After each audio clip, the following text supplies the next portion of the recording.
knowing that you are a God of love, a God of peace. We ask you to open our minds, open our hearts to be present to this information so that we might find you in new ways, so that we might know and even have some tools to know that everything will be all right as long as you are with us and as long as we are and remain your faithful people. And we ask this as we do all things through Christ our Lord. Amen. All right, so before we get much further, what I'd like to do is if you can just take a moment and in the chat box, put your name and your congregation and your what if question. So let me explain what if means. You probably have seen this at some point, if your phone has ever gone bad and you gotten it wet and you take a bag of rice and you put your phone in the rice, it should come as no surprise that was not part of the planning that Steve Jobs did, right? When he planned the iPhone, he didn't say, aha, when people get it wet, they can just put it in rice and it'll be fine. Believe it or not, that's an innovation. When we take something that was made for something else, rice was made for eating, and we make it something else, that's a what if. I have an issue and I think I have a solution. What if we did fill in the blank? And the same is true for all of us that are doing ministry in the church. There comes a time when we look around when we're doing something and we've inevitably asked ourselves, what if we just did this? Or what if we did that? We probably are asking, my guess, and I'll go back to this for a second, my guess is that you're looking around saying, and why you're here is because you have a what if question that you're trying to figure out, how do I try that? How do we try new things? If you don't, that's perfectly fine. By the end of this, I promise you, you will, because this is intended to lead that. So go ahead, put your name, put your congregation. Bob Brown from St. Mary's in Stuart, Florida. Good to be here with you today, Bob. Thank you. The others, make sure you share it with everyone so that we can all see who's with us among us. So just take a moment. Kristen, 2 items on her mind. Oh, she's already got herself thinking. So, hello, Deborah. Belinda, St. David in the UK. Hello, thanks. Oh, I forgot to mention to those of you in Southern Florida that we did also extend the invitation to our friends in the Church of England. So, yay, good to see you here, Belinda. What if we cannot meet together for the next year? How do I grow faith as a congregation and be a blessing to the communities around us? Well done. And we will, believe it or not, that's related to the what if. Duncan Hurd from All Saints, Jensen Beach, welcome. Faye Kelly, Church of the Atonement in Lauderdale Lakes, Florida. Denrick Roll is with us. Where are you from, Denrick? Where are you at? Faye Walker, Atonement, Lauderdale Lakes also. Yay for Lauderdale Lakes. Hillary from St. Kevin's Episcopal Church. Larry from St. Ambrose in Fort Lauderdale. What? No one from Miami or Fort Lauderdale yet? I'm sorry, or Coral Gables or Kendall? What's going on here? Que pasa? Iona Duncan, Church of the Atonement. A lot of people from Lauderdale Lakes. Welcome. Kristen Lombardi, Diocesan Youth, making programs work online to keep conversation going. Good. Yeah. How might we do that? St. Andrews, Palmetto Bay, frankly, same as with Diocesan Youth, reimagining programming that is engaging using digital forms. Brilliant. Cynthia from Incarnation in Miami. Thank you, Miami, for showing up on the board. What if we could get more people engaged? Yeah, these are the types of questions. What if we could get more people engaged, for example? In fact, you will particularly like the example that I use, Cynthia, throughout our conversation today. There's the historic St. Agnes Church in Miami. Yes, you're right near the Design District, right? If I recall correctly, that's near where that is. Bob Brown, what if we try spiritual development with youth, families, and older? Hey, yeah, what if? That's a brilliant, excellent. So you guys, welcome. This is great. Claire Dowling in the London, UK, in St. Paul's in Marylebone. I hope I said that right. What if the Spirit is at work in radically new ways in this time? That's actually not a what if question. That's a for sure question, right? You're absolutely right. Yeah. Grace Episcopal Church in Yorktown, Virginia. Hoping we can think about the Eucharist. What if we think more about what exactly we're doing when we can't physically gather? Absolutely. These are great questions. You guys, you have the right mentality. See, I thought I was right when I said that you all probably have some things that you're already bringing with you to this conversation. So thank you. This is great. And this is exactly where we need to go. So let me begin, as you should, in any sort of conversation like this. Hi, everyone. I'm Lorenzo. Nice to meet you. And I am the director of the TriTank. And TriTank is the experimental laboratory for church growth and innovation. And we'll talk about that in just a second more. I grew up in Southern Florida. I was born and raised Mexico City, but then I grew up in Miami and Kendall. And I went from the cathedral, which is where I was a member, to go to seminary. And then when I was done with seminary, there weren't any jobs in South Florida. So Bishop Frade commended me elsewhere, and I ended up in Los Angeles. Who'd have thunk it? Not a place I ended up. And now I live in Palm Springs, California, which is very nice, I gotta say. Though it gets a little bit warm, but it's a dry heat. You all will understand that one. A lot of people that I talk to not always get that one, but it's a dry heat, right? And then I usually respond with, so is my oven, but I don't hang out in there, do I? So this is how usually innovation happens in the church. We think about an idea, we pray about it, we write it out, form a committee, hold listening sessions, write a paper, go to a conference, do theological reflection, talk about it in the diocese, discern some more, bring it to the vestry. They'll say no the first time. Then you bring it back to the vestry, and then finally you try it. And that generally is how you end up with a MySpace page in the year 2020. That's pretty much how that works, right? This is how we end up with churches that have that. We thought about it as like, is there a different way of doing innovation in the church? And we came up with a different way. What if we just try it? What if we just go out and try it, figure a simple way of doing it? So that's sort of the model that we've been using for TriTank. As you heard me mention, TriTank is the experimental lab for church growth and innovation. And let me go a little bit more into detail about what I mean by that. First of all, what is a TriTank? Well, first, we are a joint venture. We are co-owned by Virginia Theological Seminary and General Theological Seminary. General happens to be the place that I went to seminary at, and Virginia is the place that I'm now working towards my doctorate in. So they're both good partners in this venture. They're good conversation partners, and they give me a lot of leeway to do all of this. All right, so we're a joint venture, which by itself, if you think about it, two seminaries working together in our church, that in and of itself is an experiment and an innovation. We're not known for usually playing well together, but here we are. So, but what exactly? You're like, okay, Lorenzo, I get it. You're a joint venture, but what exactly is it? Is it a think tank? Well, kind of, but not really. You know, a think tank thinks about something, and then they put out a paper. And then it's up to you as to whether you take the recommendations or you want to do something. So it's a little bit more than that. Is it a way to save the church? God, no. That is not our job. In fact, when I was about to take the job, one of my final questions was, how will we measure success in this work? And they said, because we will have failed more often than we succeeded, which means we're trying well. I'm like, okay, I'm in. I was afraid that they were going to say that this was a silver bullet, that we were going to discover exactly what the church needed. That was not going to be for me, and I don't think it's for anyone. It's God's church, and if it needs saving, one person already did that 2,000 years ago. So the rest of it is how do we manage the church itself? Rather, it's a place where we can ask that question to begin with. We began with, which is, what if?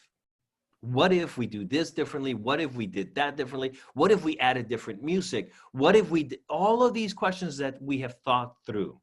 So it was this place. But if you think about it, all those times that you may have thought, what if, you probably either didn't have the time or the resources to actually go and do it.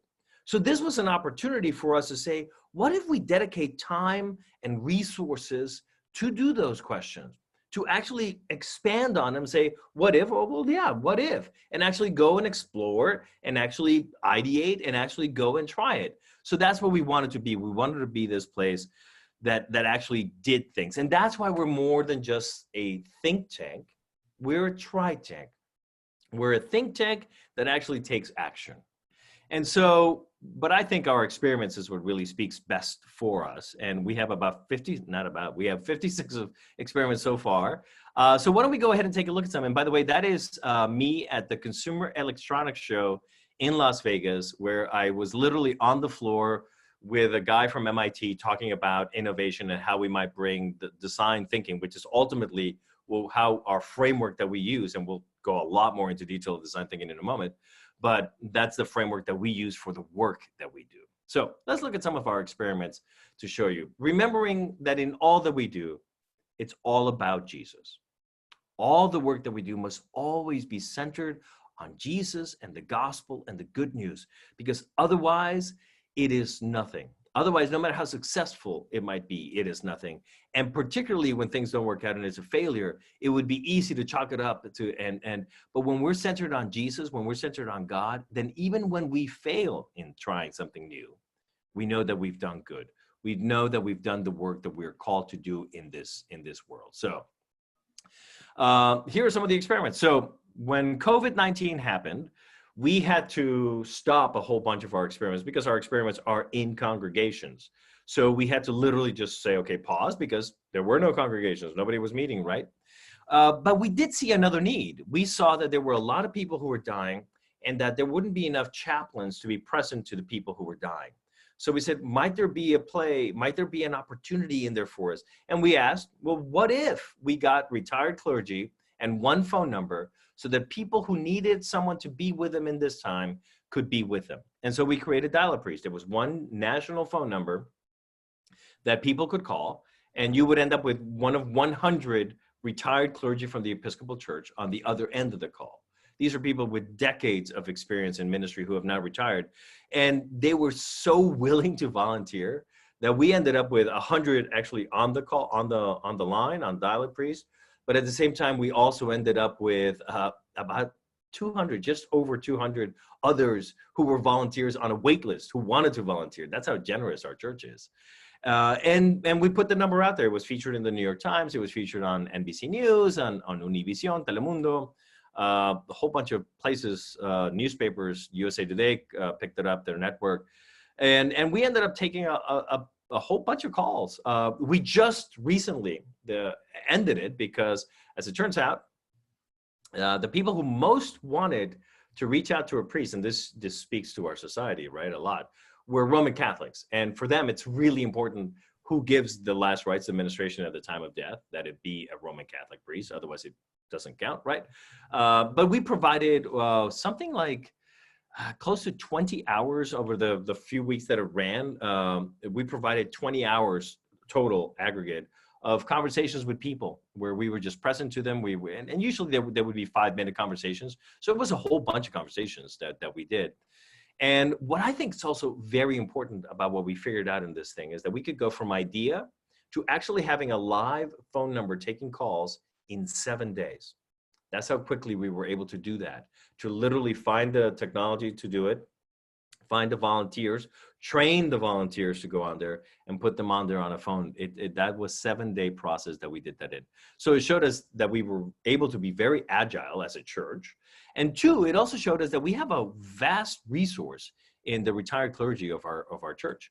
And so be on the lookout, because we will have other experiments that come up that utilize our clergy, because they're really good at this work.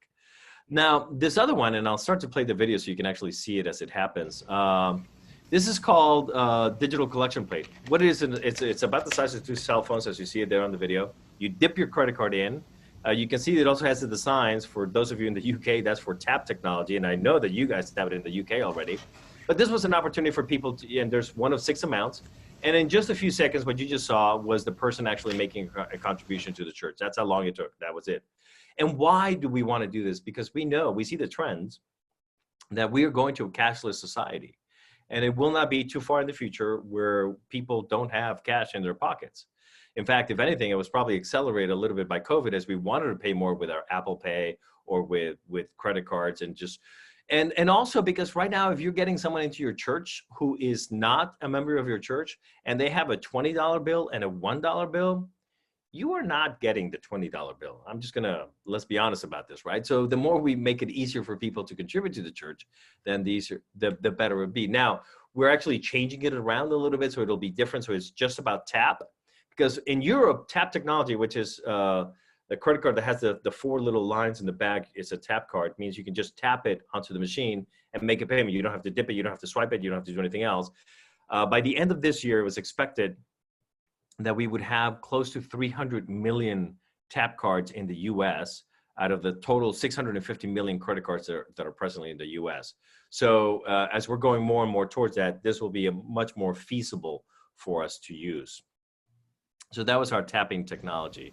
So then we did this one. You may have heard of it, actually, Latino Ministry in a Box. The question that we said is, what happens when there's a well-meaning rector whose church has a lot more Latinos around them, but they don't speak Spanish and they want to reach out to that community? Is there a way?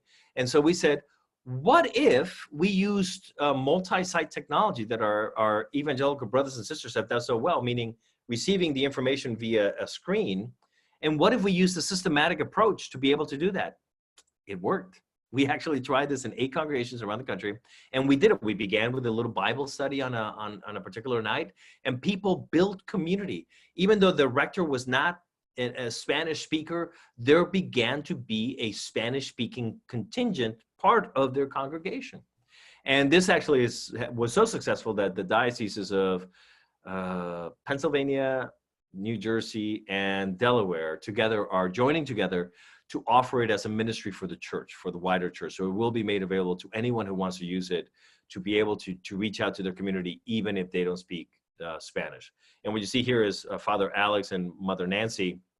They were the ones who recorded the videos that we used, and that was us filming on location. So yay for working on that. Connected congregations. We used this SMS technology, texting technology to connect people. As it turns out, we were in the middle of the experiment when COVID happened, and it was an incredibly easy way for people to reach out to their members really quick to say, the congregation's been shut down.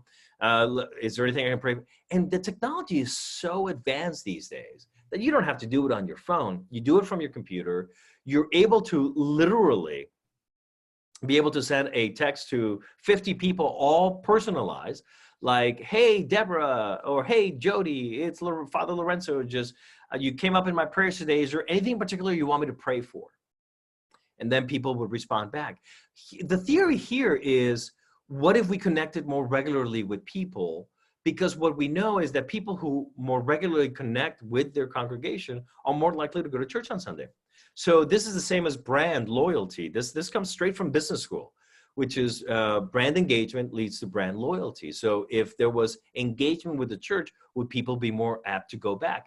So far, the results are yes, they will. And it also turns out that it's really, really good for pastoral care to just check in with people on a more regular basis, because that's one of the things when we're going down to more and more churches with just one priest, one person sort of running it. How do you keep up with a congregation of 100 families? How are you able to? You're not going to be able to make 100 phone calls each week, but you can reach out via text to be connected. So that's going very well. It's still an active experiment in 5 congregations around the country. This one, and I'll start to play this one. Hey friends, it's Father Lorenzo, and I'm going to teach you how to use the Alexa skill. Once you have enabled the skill using the link on this page, simply do what I'm about to do. Alexa, open Episcopal prayer. The Lord be with you. Why, thank you. And also with you. Let us pray. And while it's very soft, she begins to play a sound file on there. We've now partnered with Forward Movement. They're actually going to be taking over this ministry, because right now about 500 people on a regular basis are doing morning or evening prayer, because she's now advanced from there. She now knows what time of the day it is, and she will play you the right file, whether it's morning prayer or evening prayer. And it is the full 12 to 17 minute version of morning or evening prayer. So that Alexa, she's a smart gal. In fact, it used to be, if you heard me say on there, you have to enable the skill. You don't have to do that anymore. We were, as you see on the quote there, one of the most engaged skills on Alexa. All of a sudden they wrote to me like, we want to send you a check because you're so engaging. And I'm like, what is this? This must be phishing, right? They want my information and they're going to send it off to somewhere. No. It was not some prince from, some country I've never heard of. It was actually Amazon. And they were like, yeah, it's not so much that you have big numbers, it's the fact that the numbers you have, people keep coming back on a regular basis with it. Like I said, about 500 people now do this on a regular basis. It's also available for the Google Assistant. If you happen to have a Google Assistant, you can say, so in Alexa, is Alexa, open Episcopal prayer. And that's a great party trick. If you're at someone's house and you notice an Alexa, just go ahead and start it praying. And in Google, it's Google talk to, hey, Google, talk to Episcopal prayer. And like I said, Forward Movement's taking over that one, and we're excited by that work. So this other one is one that is currently on pause because there are no congregations. But as our church, you probably saw the numbers last fall that came out. Our church is getting smaller in the sense of number of people in a congregation. We now have more congregations with 10 or fewer people on a Sunday than we do with 300 or more people on a Sunday. So just that's where our church is. What that means is that we have a whole bunch of churches that can't even afford a supply priest. And so they do morning prayer, the 10 people that gather there or 8 people that gather there. And the preaching, it's well-meaning, but it's not always the best, right? I even heard a story one time that someone, a woman got up and read an article from Reader's Digest. Nothing against Reader's Digest. It's a great publication. But I'm going to guess that the Jesus count was probably pretty low in that article. Whereas we know we have really good preachers in our church. So what if we recorded some of them on an ongoing basis and they pre-recorded a sermon that we made available through technologies, right? So just roll out a television. Now that people are used to digital, roll out a television and play a good sermon from someone. I'd rather watch a really good sermon from someone of the skill set of like a Michael Curry than I would of reading of a Reader's Digest article. And that's sort of the thinking. Will this work in those congregations? So we're going to try it. That's still to come. That's one of the experiments that's coming up for us. This other one, I'll just play you the beginning of it so that you can hear a little bit of it. Oh no, I don't want to actually play it. I want to play it here. Does it not play it here? There it is. When we hear the word sin, a lot of us imagine Adam and Eve in a garden. Adam being persuaded by Eve to take an apple. Satan luring them down a path. And the result is sin. For lots of people, sin is linked with sex. But in truth, sin is much more complicated. So we created this. When we hear the word sin... we created this because the world's second largest search engine is YouTube. Young people go there to search things all the time.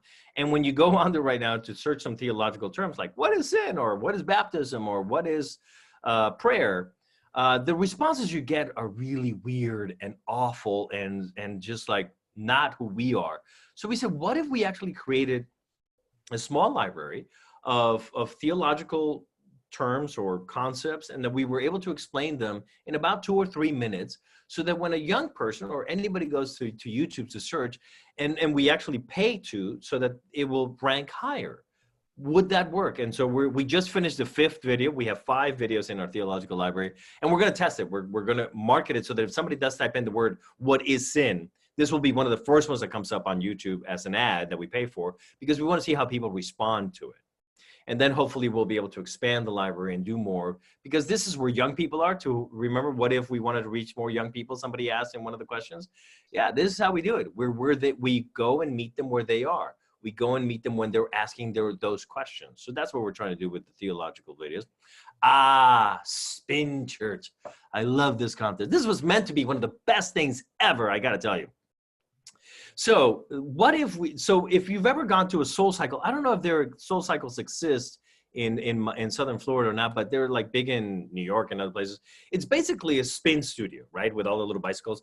And you walk in and it's dark in there and they have candles all around. And on the walls, it says, find your soul. And then when you begin the exercise, the person, right, the instructor that's leading you, she's like, all right, there's no yesterday, there's no tomorrow, there's only this day that's been created for you. And I was like, you know, if you throw into Jesus, you got yourself a sermon going on, probably better than Reader's Digest. So we said, what about, is it possible that people are finding their spirituality, if they're not going to church, that they're finding it in group fitness? And what if we did that? What if we did group fitness that was actually liturgical? What if we actually created an actual service that went along with it? And so what you see is me there leading the service for Spin Church that we tried it out. And so here's what happened, by the way, we advertised it. So we knew almost 27,000 people saw our ads on Facebook. 86% of them were women. We were exactly where we needed to be. They saw those ads 160,000 times. So those 27,000 people saw the ads a bunch of times. And of those, almost 1,200 actually liked it or shared it or did something with the ad. That's a higher than 3 times the normal engagement from Facebook that we had going on there. And 9 people signed up to go to the class, and none of them went to the class, right? So that was and by the way, that person that's there with me, that's Deacon. I think she knew all along that this was not going to work. You could see it in her face. And she's like, what are you doing? I think what we discovered from this was a couple of things. By the way, it is holy failure. This was just, we failed. There was no way about it. We failed. We tried it out. But we tried it, one, is important. And that means we were trying for God. 2, we also discovered that what's probably possible and likely, because once we had the information for those 9 people, we were able to connect with them, is that they already have group fitness classes. They just thought this was neat, and maybe because they also have a part of them that's spiritual, but none of them, when they already are finding their spirituality from a group fitness class, they already have a group fitness class. So this is no different than me going to someone that's already a member of another church and saying, come to my church. They're already going to a church. So that's why it didn't work. But you can only figure this out when you try. And so those are some of the experiments. Like I said, we have 56 experiments that are going on. And at this moment, I just want to take a quick little pause here. We're perfectly on time. I just want to take a short little pause and see if there's any questions about TriTank itself before we move on to the rest. And Jody, I don't know if people, you know how to raise your hands, right? If you go down to the bottom of your screen, there's going to be a little button that says under participants. And there you can raise your hand, and that way Jody can see it, because I cannot see all of you at the same time. Before we take our little break here. Linda, go ahead, ask your question. Yeah, I was just wondering on the level of how many people does it take to get these things going? You know, I'm thinking about if you've got too many people involved, can it just be 1 or 2 people involved and it just gets going, or does it take a whole group of people to get something like this going? Yeah, that's a great question. Generally you need one person to, but I always suggest a team, and we'll talk a little bit about who you want in your team in just a moment. Because as you begin to do the process that we're going to talk about, having a team will always give you better insights, will always give you better information than just one person, and also the buy-in. Because inevitably there's going to be some pushback from people in the congregation. You're going to do what in a spin church? You're going to what? Tell me more about that. So what you want to be able to do is, if you have other people with you, you'll be getting buying along the way, and that's always important. So I would suggest if your question is more along the lines, Belinda, of what is like an optimal team, I would say that a perfect number to actually do the work. You'll want to reach out, and team sizes can change and evolve, either get bigger during a certain part and then bring it back down to the core. But a perfect number is 3 or 4. That is a perfect number, because generally it's too small of a group for someone to just be sort of coasting and saying, I'm just in this group, but I actually don't do any of the work. And so where everyone's sort of expected to do work, generally it also means that those people are all into the work, right? They believe what they're doing. So I would say the optimal numbers are between 3 and 4. Other questions before we move on to? We're still able to see all of these experiments if we go to the TriTank website, correct? Yes, all of the experiments are at tritank.org. And while you're there, nice plug, while you're there, if you do sign up for our newsletter, you can also find out about other things that we have coming up. And also, like just yesterday, I sent out an email. We have about 1,300, almost 1,400 people in our newsletter. I sent out an invitation because we wanted 20 congregations to work with us in an experiment.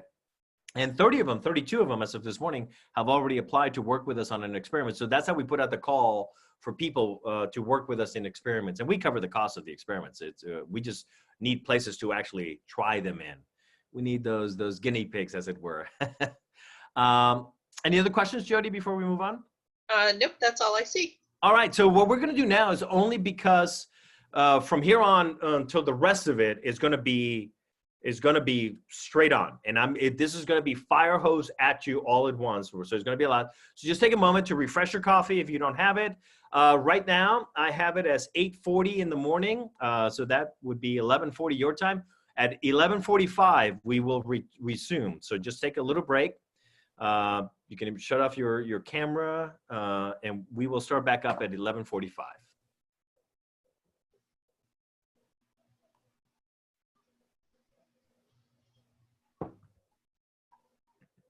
And I'll stop sharing for a moment.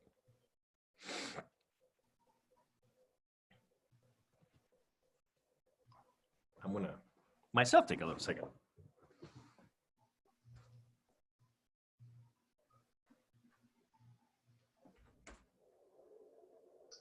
I that loud?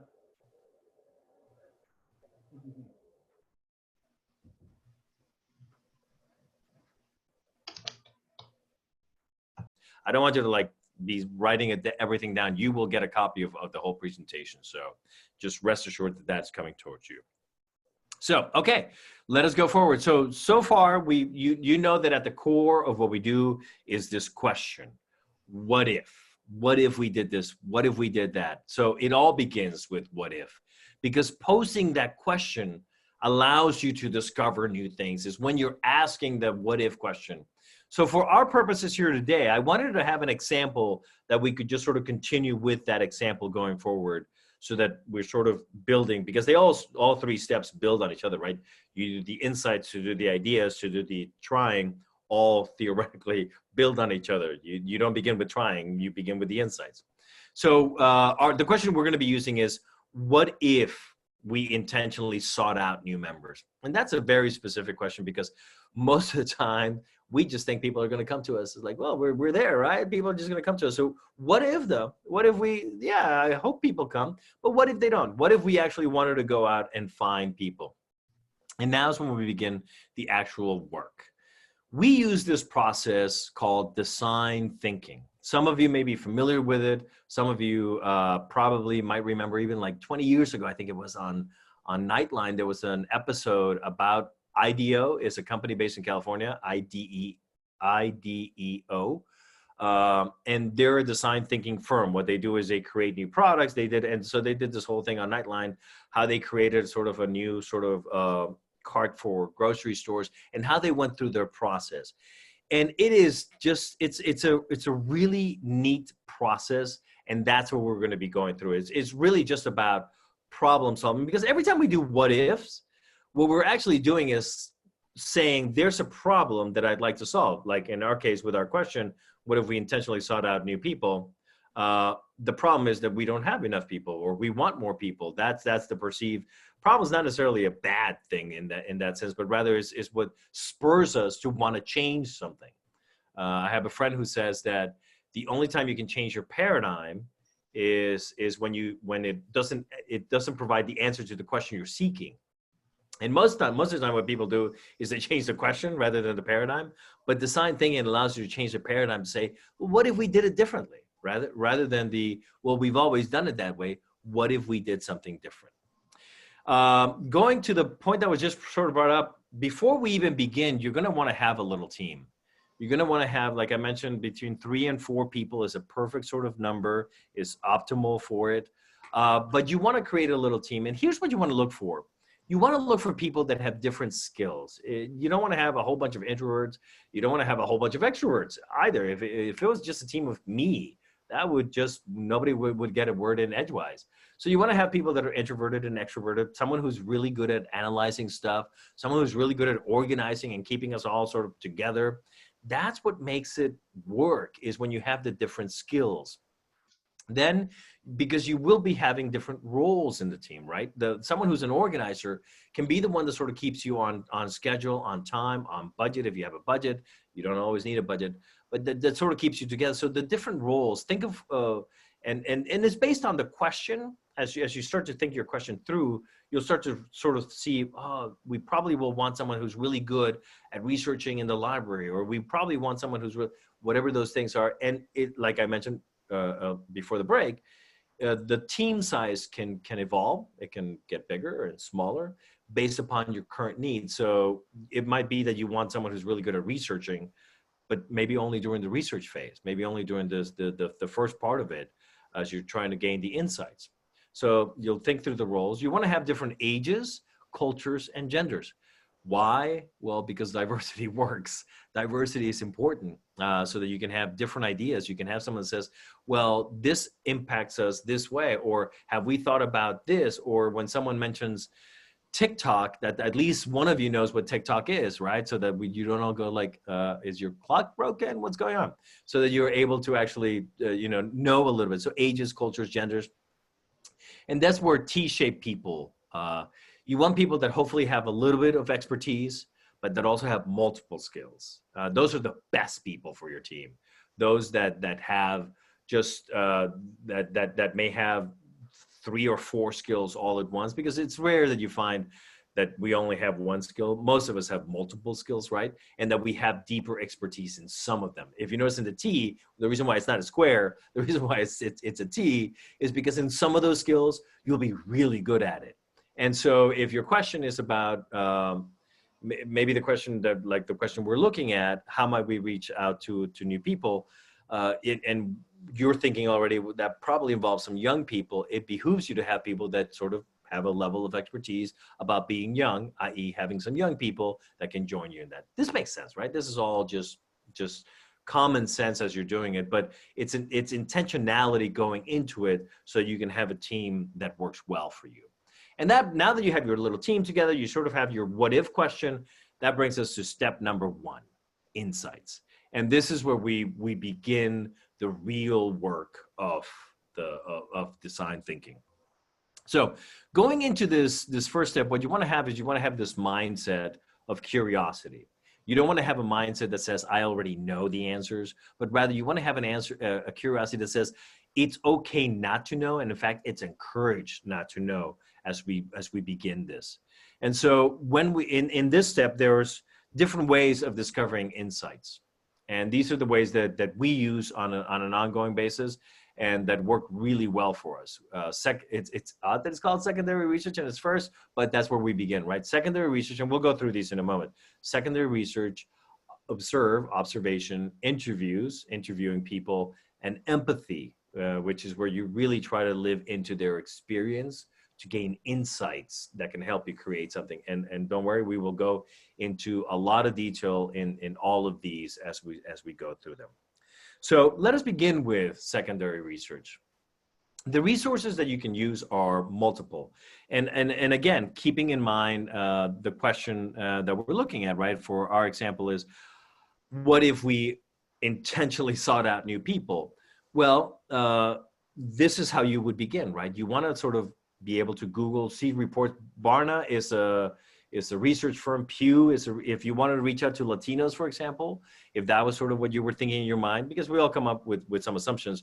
Pew Research has a lot of research on Latinos. Barna has a lot of research on young people. The Episcopal Church, Tech, has a lot of research on your own congregation and your own neighborhood.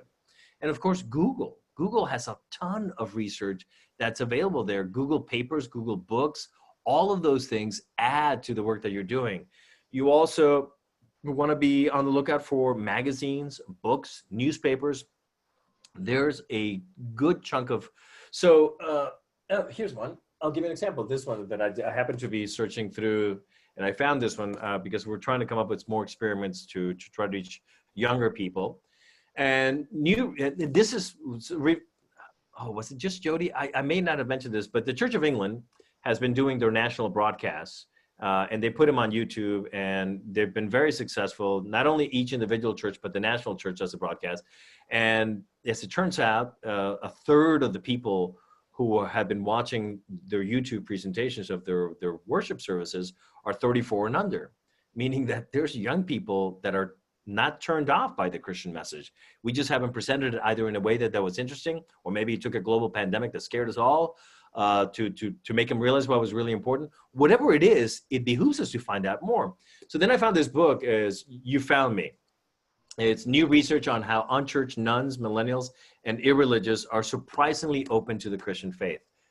All it took was a Google search. I just started searching for young people and Christian message, or young people and Christianity. You'd be surprised. Google is really, really good. So I found this book, but books are also good resources for you to have and to just have handy.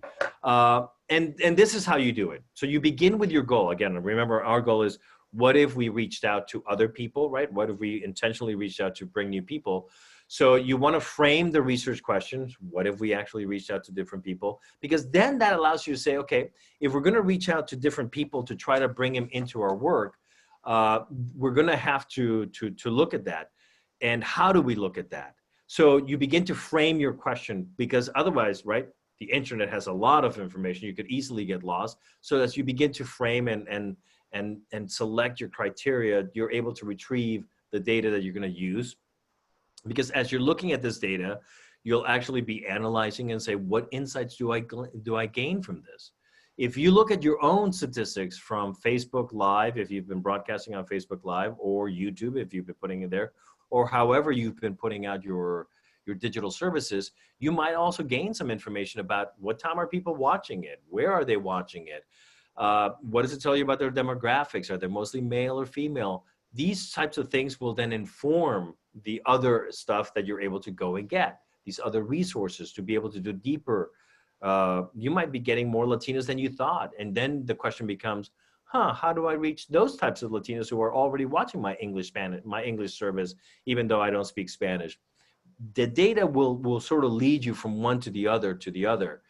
You compare these findings with others and say, like, okay, so this one place says one thing, right? So this book says one thing, and the Pew report says something that's either confirms it or denies it. If they contradict each other, can I find other information? And you're able from all of this to be able to start to draw conclusions. So let's look at our example again that we're going with and say, what if we intentionally sought out new members? The questions that you may want to frame is, okay, so who's around us? Who's around us and who's going to church these days, right? So when you look at that question, you're able to be much more clear about the type of research that you want to look at. Because what you really want to do is you want to be able to narrow down all this information you have from everyone, right? When you begin with a question like, who's around us, who's going to church these days, you start to narrow down from what if you intentionally sought out new members. So you went from new members, which is really everyone. And then you want to be able to go into more possible segments, like who's actually going to church, who's turning up. The fact that I just mentioned, for example, to you, that the early numbers are showing that young people are tuning into digital worship, that's an insight. That allows you to be like, okay, how do I find out more about those people? What kind of ages are they? What are they mostly male or are they mostly female? What's their do they have kids? Marital status, language.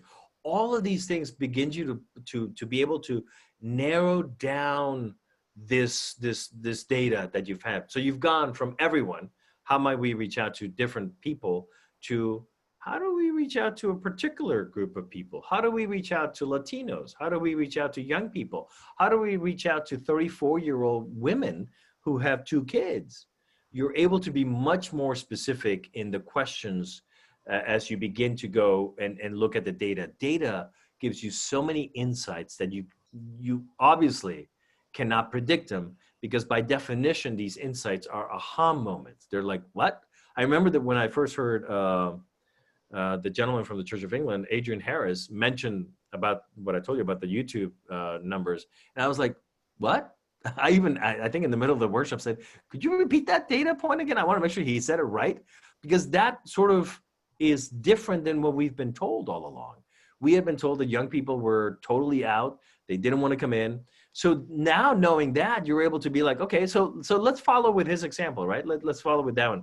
Let's say you gleaned this insight and you're like, young people are turning into the digital stuff. Wow, that's pretty impressive. Now, what do I do with that information? You might be asking Lorenzo, what do I do with it? Well, that's when we can move into the second part, which is observation. What you're looking for when you're doing observation is you want to see, is this matching what the research that I found tells me, or is it totally different, or are there new insights that I'm gleaming from this? And this is how you sort of do the observation. You want to be able to just find the area of what to observe. So if we wanted to figure out young people and this is interesting because most people think observation is like, I'm going to stand eerily behind and just take notes as I watch you. Aha, I see that you're picking your nose. That's interesting. What do I do with that insight? I don't know. But what it actually means is that when you're defining your area to observe, it might be like this insight we gleaned from the Church of England, right? About young people. To observe doesn't necessarily mean that I have to watch you as you're doing things. Sometimes it is. If you want to find out more about your neighborhood, sometimes the area that you want to observe is like, okay, I'm going to go to the grocery store and sort of see the people that are coming in and out of the grocery store that's nearest to the church, just so that I can figure out whether or not what we found out about demographic research around our neighborhood matches who's like actually shopping in our shopping center, which is the most generalized place in our neighborhood, more than like the movie theater, because more people, everyone's got to eat. And most people go to the grocery store to eat, to buy that food. So it all depends. But going back to the example of the younger people that are tuning into digital stuff, what if a way of observation might be, is there a way that someone will share with you? And this might be difficult. I'm just thinking it through, right? But would they share with you what are their bookmarks on their homepage, on their Google? Don't ask them for their history, their search history. That is just asking for trouble never ask anyone for their search history on Google. But would they give you, what are the things that's how you begin to observe, is you can actually observe. In one of the experiments we did, I literally asked people, women over 70, I asked, would you do me a favor? Would you put out the contents of your purse and just take a picture of it and send it to me? Because what people carry in their purse, particularly women over 70, for this particular example that we were doing for the experiment, I wanted to see what it tells you a lot about the person, that they have little things that they take on there to make sure that they're always pretty, that they, no matter how small, or there were some women that had a lot in their purse, but there were some that had little. But being able to glean the insights, what are the things that all of them carry that are the same, right? You begin to glean insights like, a whole bunch of them are fill in the blank. It turns out that for women over 70, appearance is very important to them. And that's also, if you've noticed, any older senior citizens who come to watch your digital offerings, they tend to be the ones who dress up as if though they were going to church, rather than the people who show up in their PJs with their hair all messed up. There's a difference between the different demographics as to how they show up, even to digital church. So you define the area that you want to do. You want to be very careful about who you're selecting as the participants, because you want someone who will be cooperating with you. You want someone who will actually be helping you, like sharing you the contents of their purse. Someone could try to mess you up. So you want to make sure that you sort of know, are these the people, like, notice how I said when we looked at the inside of the women's purses, it was women over 70 years old. There was a reason for that. We thought that through very carefully. And then you carefully observe. What you're looking for are things that go, well, that's interesting. I hadn't thought about that. Like if you ask for someone's bookmarks or what are their top 10 websites, and it's someone who's 18 years old, and you see that 3 out of those top 10 websites are news sites, you might be like, well, that's interesting. I didn't think young people were that into the news, right? I don't know that that's what would come up, but it gives you an insight into the things that matter to them. Why would that be important? Young people who are into the news, guess what type of congregation it would be turned on by? Probably one that's into social justice. These aren't assumptions that take very far to get to, right? You're able to get this stuff. If you're looking at your supermarket, you can also take pictures. Be careful. You're not doing it to invade anyone's privacy, but more of the overall. How are people? This, by the way, this type of observation is not is certainly not illegal, but it's not intrusive or unethical in any way, because you're not intruding in their lives. You're just sort of observing to glean insights from them. Make sure you take notes so that you're able to sort of figure out, especially of any aha moments, like, oh, that's interesting. Anytime you say that's interesting to yourself, you've gleaned an insight. And this is where it's important that you have the team, because you always come back and you share it with the team. So here are some tips as you're observing that will probably help you. Look for things that are prompting behavior, like something that causes something to happen, right? Something that causes a behavior to change or to alter, or something that, like the fact that women in lipstick or probably you, I would tend to believe that people in Southern Florida, women in Southern Florida, in their purses would probably have at least one product that has SPF. right? That prompts behavior. They want to protect themselves. So that's that. If you were from Southern Florida and you saw that, you'd be like, well, what's prompting that behavior? Why do they all have SPF? Until you realize because it's always sunny and hot. Look for adaptation. So like, remember when that picture that I showed you of the phone in the rice? That's an adaptation, what young people call hacks, to make something work better. So anytime you can glean an insight into a hack, that means that they've taken the time to realize that there was something there and they wanted to make it better. Those are beautiful insights to get. Look for what people care about. Certainly in their purses, you can see the pictures that they carry or the cards that they carry or what's most important to them. If you're actually observing people themselves, what you want to be able to look at is also their body language, because a lot of times you'll see, all of us at one point or another have seen people that you're like, oh, they're in a fight. You don't even have to hear them. You can just tell from the body language and the way they're staring at each other.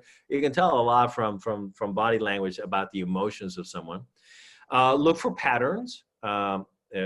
Misspelled as it is on my thing there. Patterns.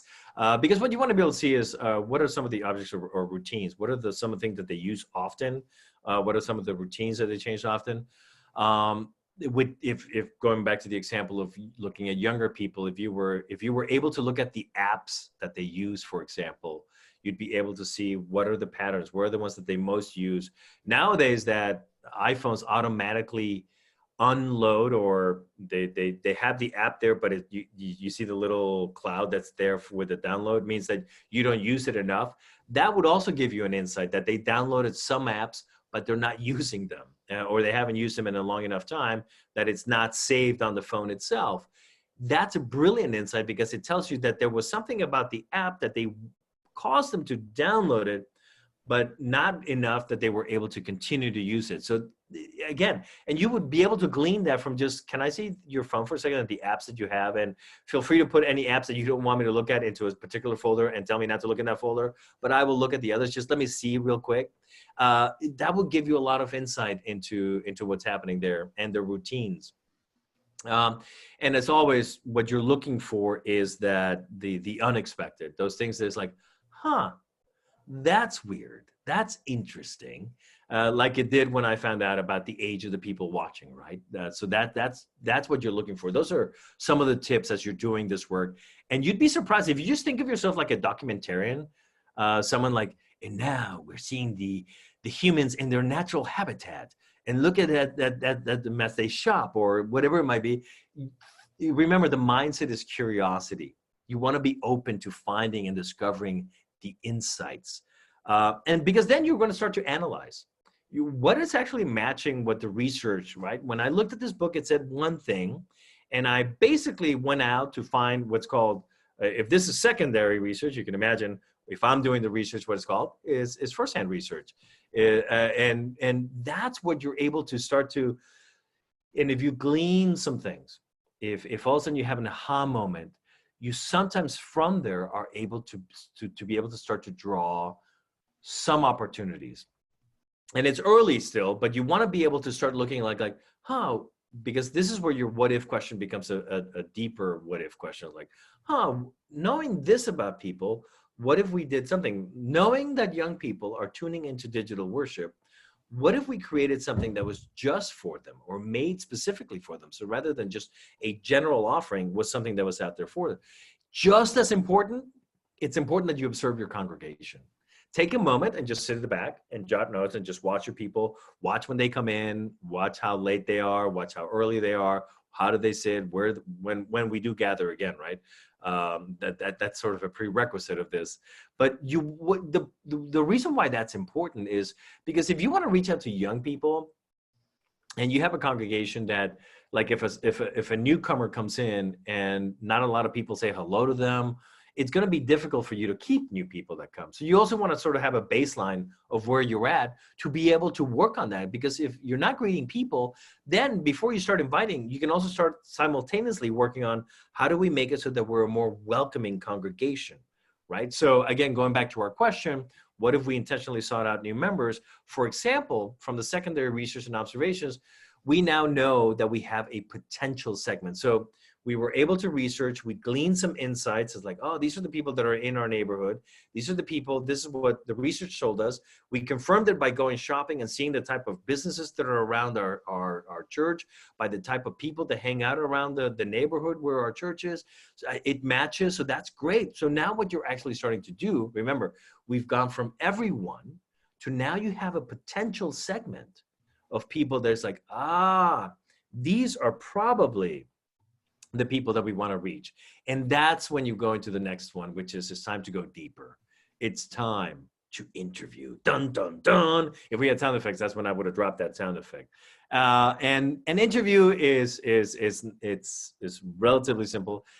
Interview sounds a lot more complicated than it probably needs to be. It's probably more just, it's time to have a conversation with these people, because here's some 5 tips for interviewing. You know, you want to, the reason why people do an interview would be more like, did you commit the crime? Yes, no. Did you do this? This, no. It's more like a survey, and that's not what this is about. This isn't about, tell me about the last.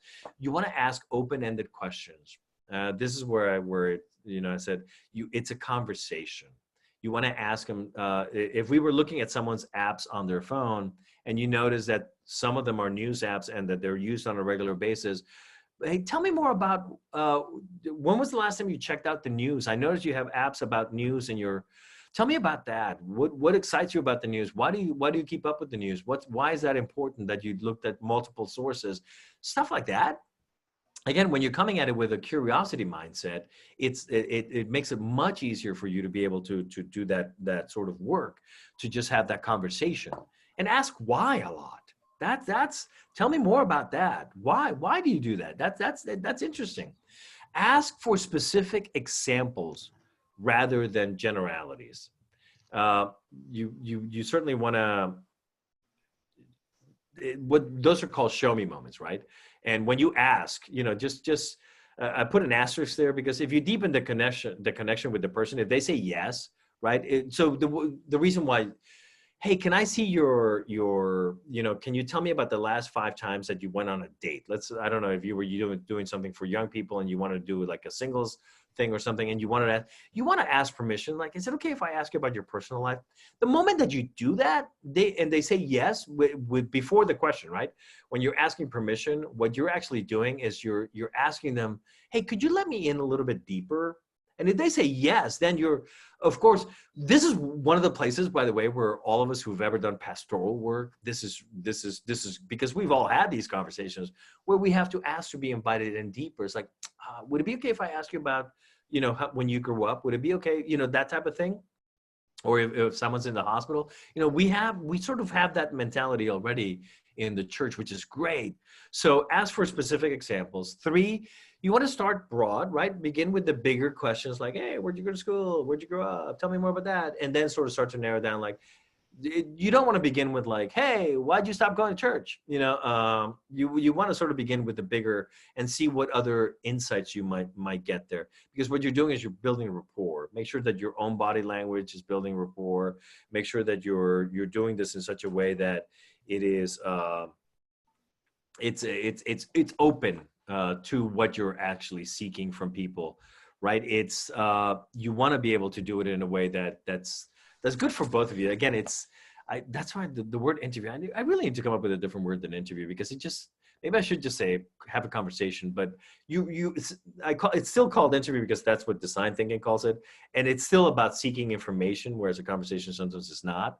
And you do need to be mindful of that, because you don't want to be able to just like meander into a conversation about politics and you gain nothing about whether or not this is the type of person that would go to your congregation when all is said and done.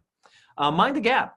The things that they do, they say, and they feel, and then look for the inconsistencies. Like, okay, you tell me that you're all into taking better care of your health, but I couldn't help but notice that you ate a whatever it might be, that you just had a candy bar or something, not judgmentally, but just in a curious way. Again, remember the mindset is about being curious, but just look at different things. Sometimes they say one thing, but they do another. Just sort of be curious, like, hey, you say that church is important to you, right? Or your spirituality, but you haven't yet told me about an example of a time that you actually feed it. How do you feed your spirituality? We see what we did there is we went from that, there was a gap. Spirituality is really important, but they haven't yet told you how they're sort of feeding it. Then it allows you for an opening to be like, how are you feeding it? Because either they're not, which would say that there's an actual demand, something totally just left out there, or it's something that they're actually doing and they haven't yet told you. So one of the two is what's happening. So you want to be able to mind the gap. So those are the, but remember, probably the most important of all these, which is why it's the first one, is ask open-ended questions. You don't want yes or no questions unless you're just clarifying. If you're just clarifying, like, did I hear you say this correctly? Oftentimes also repeating back to them is important. If it's something that you think like, well, that's a breaker, that's weird, that's really out there. Tell me more about that. You know, did I just hear you correctly? Like when Hadrian, right? Did I hear you correctly that 1/3 of the people are 34 or under? That's amazing. Tell me. So being able to figure that out. So to conduct the actual interview itself, it takes 3 steps. Step number 1, you want to plan your interview. In other words, you want to figure out, who do I need to talk to? If you're still going after trying to figure out about young people, and that's a place, who are the young people that you can interview? Is it just going to be someone random? Is it just going to be you that sits at a coffee shop and tries to figure out a young person that's coming in for coffee and you can talk to them? Or is it someone is it a friend of a friend that's already going to the church? The who is important because you want to be able to have a broad spectrum of different voices coming back at you. So you want to be able to gain different information from different people. You also want to make sure that the opposite is not true, right? That you're only gaining, if you're only going to the friends of the young people that are already in your congregation, for example, you're likely to be getting very much the same information. Or if you're only talking to the young people in your congregation, then but even those people, those young people in your congregation would still provide you with insights. Like, why are you here? Your friends aren't here. You're here. You don't come with your parents, or you do come with your parents. It's just because they force you to be here. You know, finding out, just having those conversations, even in the observing your own congregation, remember that part. So finding even about your own people that are there, why are you here, is important. So that's number 1. Who are you going to be talking to? Then you want to have some topics. You want to be able to, from the research that you glean some insights. You want to be able to confirm or deny those insights. So you want to be able to ask about those insights. Hey, I read somewhere that young people really turned out for worship that when it was online. Did you ever turn out for it? What was it like for you if you did? Did you ever know? You didn't. Did you ever know about it? Did you know that it existed? Those types of things. So you want to sort of you want to talk to them about the research that you found. So you begin broadly, right? You begin with about them. Tell me about you. Tell me about your experience. Tell me about what you do. Where do you go to church? Do you not go to church? How often do you go? Just sort of some of the basics to sort of get certainly the demographics, like tell me your age, to do those things. But then sort of a baseline of like, do you go to church? Not go to church? But then you want to start talking about the research that you found. And then you want to sort of leave it open also in those topics for them to be able to provide you with some of the information that you may not even know is there, that you want to sort of reach out to. So that's important. So that's number 1, who, and identify the topics. Number 2, you actually want to conduct the interview, right? So you want to do it in remember, it's not a survey, and you want to be able to, even if you have your topics to follow, you want to be open to the possibility of like, oh, this is going somewhere else, but there's something here. This is good. So follow along. Even if I only got to 3 of the topics that I had on this, because you followed a good trail. And so you go out there and you conduct the interview, and you just have it. You want to have those moments. You want them to show you from their own experience, because this happens a lot, and people are very aspirational in being interviewed. They will tell you a lot of times what they wish their life was versus what the reality of their life. Remember when we talked about minding the gap? So this is an opportunity to be able to not say like, aha, I caught you, but rather, could you give me an example? When was the last time you did go to church? Or when was the last time you did do fill in the blank, whatever you're trying to figure it out? When was the last time you saw an online service? Tell me about that experience, because when it does two things. One is it grounds it in their reality, which makes it what it's real versus what they're aspiring to. And two, what it does, it also brings up the emotional parts. When they're able to tell you the story about how it happened for them and what it was for them, they're able to tell you about what they went through, what their emotions were as they're doing this. And what you're actually also looking for is, let's say it's someone that actually goes to your church or to a church, not necessarily yours. When you're talking to them, you also want to see sort of the decision chain. When did you decide to come to church? Did you decide was it never in question that you would not go to church? Or did you decide it on Sunday morning? Or did you decide it on Saturday? What sort of brought it? Or when did you decide to watch the service online? Was it because it just sort of popped up? Or was it that you can see that from all of these things, you're able to get, like, if you get a good answer, you know you're going to be getting some insights. You're going to be like, oh my God, I spoke to 5 young people and they were able to tell me like that they caught it because it was in their Instagram feed. And that's what brought them to it. Is like, that's already telling you, if you want to reach out to young people and you start to see all these things that are pointing to like Instagram, then that's going to tell you something about how you may want to try something, right? Maybe that's the sphere in which you want to try it. You see how the insights are starting to feed the work that's going to go on from here. That's why you're already starting to look for opportunities. Be open, be curious, because it feeds into itself. This isn't rocket science. I am not a rocket scientist. It all sort of like feeds into each other if you just have curiosity as you're doing it. And then you want to come back. Step number 3 is share back. You want to be able to just talk back with your team and say, I heard this. Did you guys hear something similar? Because this is where it's really kind of cool to be like, I gained this insight, and you're like, and I gained this other insight, but they're totally related. They're incredibly related about. So the insight, remember when I told you that we bumped into the fact that particularly older members of congregations were showing up fully dressed to church?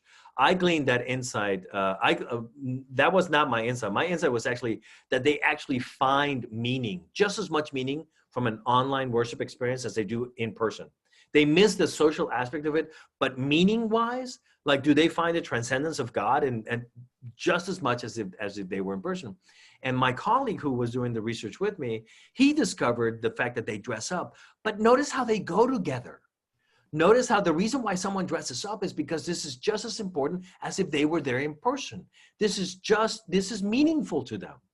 Whereas I would, if we actually continue the survey, I have a theory, I have a hypothesis that for younger people, and probably not the youngest, but like that in between, the like Generation X, like me and others, is good, but probably not as good, not as transcendent as it is for senior citizens. And the reason why I say younger people with my theory is because they're digital natives, so they're there with it. So that's what you want to share. But if you're like, oh, Lorenzo, my God, I don't know how I'm going to have a conversation with these people. How's that going to work? I don't know. Then here's another approach. It's an easier why. Ask why 5 times. Hey, why do you, this is the example that I use. Hey, why do you go to church? First why. I go to church because I've always gone to church. Why have you always gone to church? I've gone to church because, well, that's how I grew up. My mother always took us to church. Why did your mother always take you to church? My mother took us to church because that's where we would find Jesus. Why was it important to your mother that you find Jesus? I guess because with Jesus in our lives are better. Why do you go to church? Because my life is better. Did you notice how we sort of one fed into the other, fed into the other? It's like peeling at an onion. This is another way of doing it. The unfortunate part of this is that it's not necessarily a conversation. Maybe this is a way, if you're stuck, and this is why I put it in here. If you're just like stuck, I'm like, oh my God, I ended up with a dud. This person's not answering anything other than with a yes or a no. Then go with the 5 whys. Just go for it. Just jump in and go with it. I'm stuck, Lorenzo. You're going to be saying to yourself, even though I'm not there, I'm stuck, Lorenzo. What do I do? Go with the 5 whys. There. Now you'll hear me say it in your mind as if you ever do get stuck. Because that's another way of sort of breaking through. And that sometimes Because imagine that you did that, right? Why do I go to church? Because my life is better with Jesus in my life. Great. Tell me about that. Tell me about why Jesus in your life is important. Tell me about how your life is better. See how that can also lead to other things. And maybe that's how you begin your conversation. So that's another way that you can do it, is the 5 whys. Again, all these things, by the way, are from the business world. We didn't create them. They've been around for a long time. We're just sort of like using them. We're translating them for the church. It's like they're from the Greeks, we're all doing it all. So, and now we're going to go into, so we've done the research, we've done the observation, right? We did the secondary research, we've done the observation. Now we've done interviews. Now it's time for empathy. Empathy is important. It really does matter for insights, because it allows you to sort of feel. It's different when you talk to someone about their experience as when you then try to put yourself into that experience, right? You can only glean so much from a young person about what their experience is until you try to put yourself in that experience. So experiencing firsthand gives you that emotional connection, because that's ultimately, remember we talked a little bit about the decision chain. That's ultimately where it all comes down. We all make decisions, and emotions play a big role into our decisions. Empathy, of course, is our intuitive ability to identify with other people, right? It's not compassion, it's empathy, that you can actually sort of be in their shoes and sort of do that. It lets you go beyond just the assumptions that you may have about someone to actually sort of be a little bit in their life. And it's not just about, quote unquote, knowing someone, but feeling like that person does. And this is particularly, I think, important for the work of the church. Because we oftentimes, we're thank God, right? We're not in the business of soul saving. Our goal is not just to have people come forward and profess their life to Christ, but rather ours is about, with Christ in your life, your life is better. We believe that, we really do. And the liturgy that we do, the worship that we do, is to give praise to God, because in those moments we find a transcendence, and those things matter to us, right? Notice all of those things are emotional. All of those things are not just about butts and seats. All of those things are not just about how many pledges do we have. All of those things, I would say, are about making disciples. So the more we can be empathetic with those we're trying to reach, they stop being just a market that we're going after. And this is where we're a little bit different than business. We're not just going after consumers, as it were. We're going after people that we think could be good disciples of Jesus Christ. It all goes back to Jesus. So when we look at empathy, it's called an empathy experience.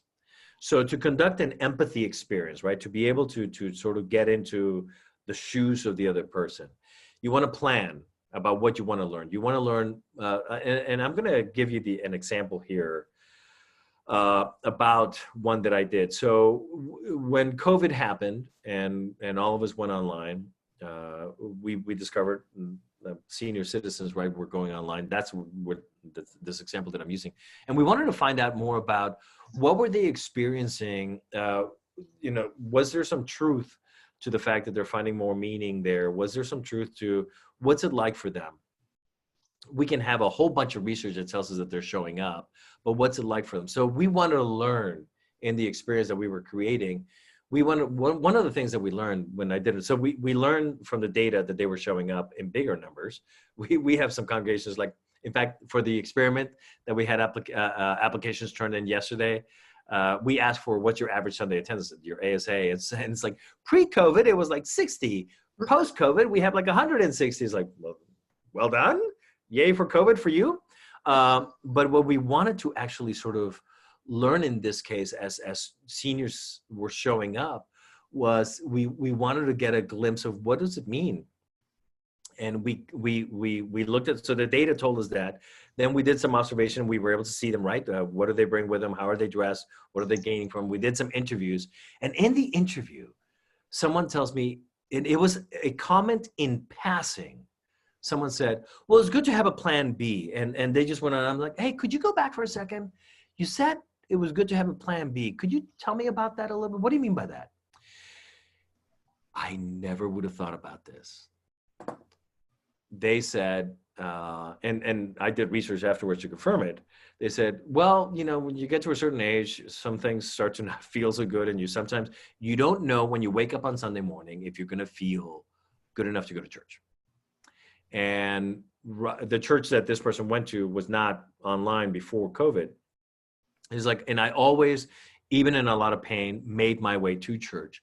Having it be digital allowed me to have a plan B, so that even if I was in a lot of pain or if I just couldn't make it, I didn't feel like I was totally missing out on the thing that was most important to my week. And that floored me. I was like, oh my goodness. Plan B for them was important, the opportunity for them. And so I said, okay, I want to really try to gain an insight into what that means. What does that feel like? And this was Mother's Day Sunday that I did this. And so I said, I want to learn, what if there's just a total random chance that the thing that I'm really looking forward to, and for me, on Mother's Day, was joining with my brothers and my mother on a Zoom call. What if that was totally left up to chance? What if there was a possibility that that would not? So I come up with 5 different answers to this question. What's it feel like to not be in control? What's it feel like to not be able to do what you really look forward to doing? I was really getting into the empathy of what this person was normally feeling. So I planned this experience out. And the way that I planned it, I set ideas, and I was like, and then that's step number 2, brainstorm some ideas that might give you the insight, right? So I wanted to figure out, how can I really get insight into that total loss of control of not being able to, without a lot of pain, make it to church, and why this is important. How does that feel? And so I brainstormed the ideas to be able to do that. And the idea that I came up with was, I would leave it up to chance as to whether or not I got to get together with my mother and my brothers on Mother's Day. And I would select a number. I would go on Google for the random number generator between 1 and 1 million. It does no difference. It could have been between 1 and 2. If it was odd, I would not be able to visit with my family. If it was even, I would be able to visit with my family. Totally random. Left it up to chance. And I did it. And it came up odd, which meant that I was not going to be able to be with my brothers and my mother for Mother's Day. And I cannot tell you how disappointing, how painful the thought of not being able to join with my family, something that I was really looking forward to. It was just this moment. And this is what I decided, right? Sorry. Step number 3 is designing it. From the ideas, I came up with several, but this was the one, right? The one totally leaving it up to chance. What will I do? How will I do it? And it was so much. And then at the end, when I conducted it, right? When I ran it, and it came back and it said that I was not going to be able to join my family, it was awful. It was just awful. And so when I shared back, right? And this is the example that I'm sharing with you.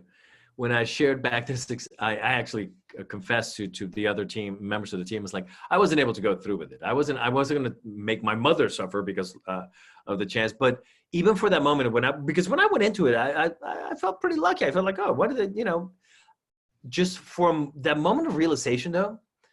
And I cannot tell you how much that made me connect with that person who told me about the plan B. And so if I were designing something for them, if I were designing, and this is one of the things that we're working towards, is like, how might we actually include them more? Rather than just putting cameras and broadcasting our services, is there a way that we can include them more in our community life, even if they can't be with us in person? But that only came about because I did this empathy experience. That only came about because I was like stunned, shocked, and didn't want to do it after I was like, oh, but I want to see my mom. It's Mother's Day. How can I not? It was, and so all of a sudden for me, it was like, oh my God, I cannot imagine what it would be like to wake up on Sunday morning and there's a 50-50 chance that I won't make it to church today because just my body. There's nothing I did. It's not like I'm hungover when I was younger, right? It's none of that. It's just, I can't do it. And it turns out, remember I told you I looked up the research afterwards, 2/3 of senior citizens have mobility issues. To the point that it sometimes immobilizes them. And I was like, that's just amazing. So again, but you notice how they build on each other, right? You looked at the research, you looked at the data, you were then able to observe and say, does it match? You were able to go deeper into the interview. In the interview, there was the plan B thing that came up for me. And I was like, oh, that's interesting. And created an empathy experience. You can create empathy experiences around, if you want to reach out to Latinos and you're only doing a service and it's on Sunday afternoon at 1 p.m., try having a job where you have to work on Sundays. Try doing, it's only when you can put yourself, we can plan the best things, but if we really don't know the lives of those that we're trying to reach, right, to get them to come to church, to be disciples, then we're not really doing the work. So that's the value of the empathy experience. So let me talk a little bit about when you come back and share with your team, because this is important. Yes, you're going to share the stories that you heard, but what you're actually doing is you're sharing the insights. What were those aha moments? And by the way, this is what a good insight is. An insight informs, right? It sheds a new light, something that you may not have seen, or confirms something. So it's shedding light on the needs and wants of the individuals. Two, it's inspiring, because like, oh, we can do something with this. This insight, plan B, right? The plan B insight that led me to, now it's like, okay, now I'm inspired that I want to do something about, I want to create an experiment for TriTank that will create something better, so that those who can't make it on Sunday are actually better able to have a community life, even if they're not with us in person. So even when we are able to gather together, like maybe we put in a television in the coffee break where we have the coffee hour, and people are allowed to Zoom in even if they can't be with us in person. What if, right? That's the underpinning of all these things. What if? Why not?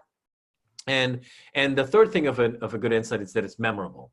I bet you that all of you going from here will remember Plan B, and will remember that for senior citizens, there's a chance that they can't make it on Sunday mornings. So it motivates you. That's what makes a good story. That's what's able to bring it together, to sort of put it together, to bring it to be an insight that you're able to then go into the next steps. So we've gone over the 4 steps. And what I want to do now it's time for us to break up. We're going to break up, people, but don't worry, we're going to get back together. What we're actually going to do is we're going to put you in. So I see that there's 20, if Jody and I are 2. Yeah. So there's about 20 people that are here. So we're going to put you maybe in 4 groups of 5.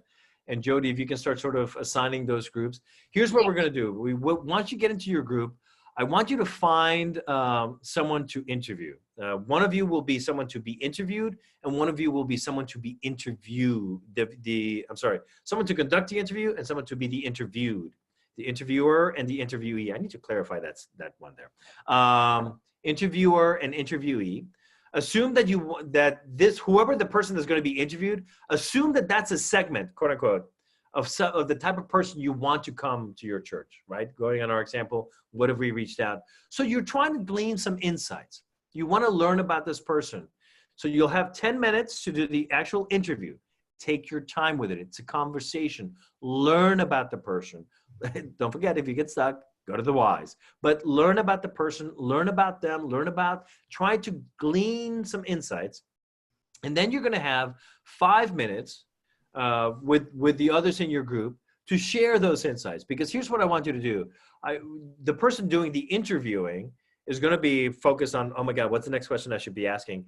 It happens to all of us, it happens to me, right? Don't feel bad about it. But the other, so that person, the interviewer, will share some of the insights that you've gleaned from the person that you interviewed. If something is terribly off base, the person that was interviewed can be like, you got that totally wrong. You weren't listening at all. But the other people in the group, once the person shares back some insights, see if you gleaned something else that was different. Don't ask the questions during it, but say, like, I would have asked more about this because they mentioned something that was emotive, right? There was an emotion in there, and I would have dug a little bit deeper.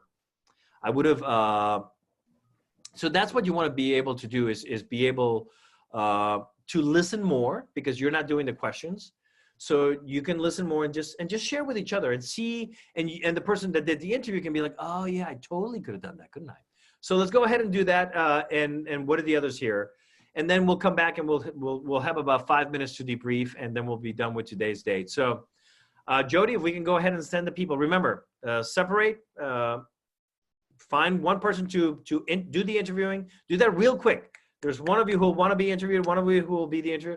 Do the interview. We'll tell you when the 10-minute mark is up, and then when we have about 1 minute before we bring you back. All right? So go have some fun in the interview. Enjoy it. And I'm going to stay here.